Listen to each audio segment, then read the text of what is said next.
ইঙ্গিতে সংকেতে পলকে পলকে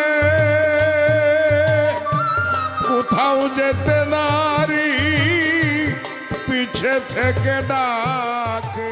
এই কণ্ঠ, এই সুর শুধু গান আর বিনোদন নয়, এ যেন জীবনের আরতি। লোকসঙ্গীতের আকাশে যে মানুষটি আলো ছড়িয়েছেন সারা জীবন, তিনি আজ নিজেই নিভে গেলেন।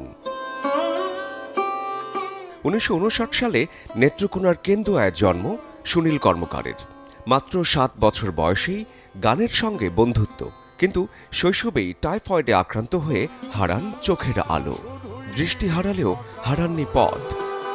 আসা যাওয়া শুধুই ঠকা, ঠকের এই হাট ঠকের বাজার, জনমটায় ঠকের মূল্য।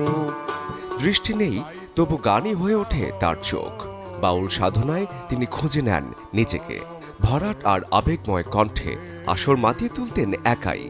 বেহালা, দোতারা, তবলা কিংবা হারমোনিয়াম, সবকিছুতেই ছিল তার অনায়াস দক্ষতা।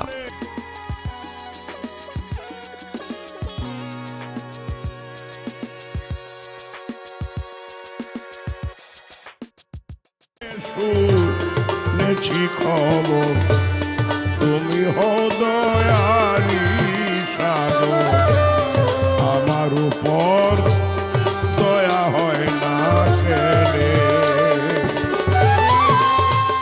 লোকসঙ্গীতের ওস্তাদ জালালউদ্দিন খাঁর অসংখ্য গানে সুর করেছেন, কণ্ঠ দিয়েছেন সুনীল কর্মকার। নিজের লেখা গানের সংখ্যাও প্রায় 2 শতাধিক।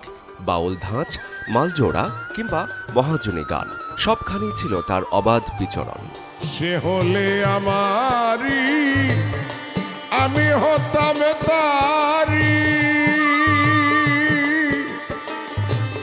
নীলে তার মর্ম কাটত কর্ম ডুরি। তবে কেন কি কারণ আমি নিলেম না তার মন। লোকসঙ্গীতের অবদানের স্বীকৃতিতে 2022 সালে তিনি পান বাংলাদেশ শিল্পকলা একাডেমির শিল্পকলা পদক। কিন্তু তার চেয়েও বড় পুরস্কার মানুষের ভালোবাসা। প্রতিষ্ঠা করে গেছেন গান ভিত্তিক ইউটিউব চ্যানেল অক্ষবাট। দীর্ঘদিনের ফুসফুসের জটিলতা সহ নানা রোগে ভুগে শুক্রবার ভোরে ময়মনসিংহ মেডিকেল কলেজ হাসপাতালে চিকিৎসাধীন অবস্থায় পরলোক গমন করেন এই বাউল সাধক। চিরবিদায়ের আগে ময়মনসিংহের টাউন হলে ফুলে ফুলে বিদায় জানানো হয় এই সাধক শিল্পীকে। দৃষ্টি হারিয়েও যিনি গেয়েছেন জীবনের গান, সুনীল কর্মকার। বাংলার লোকসঙ্গীতের প্রতিটি সুরে, প্রতিটি নিঃশ্বাসে তিনি হয়তো রয়ে যাবেন আজীবন। শরীফুল হক, চ্যানেল 24।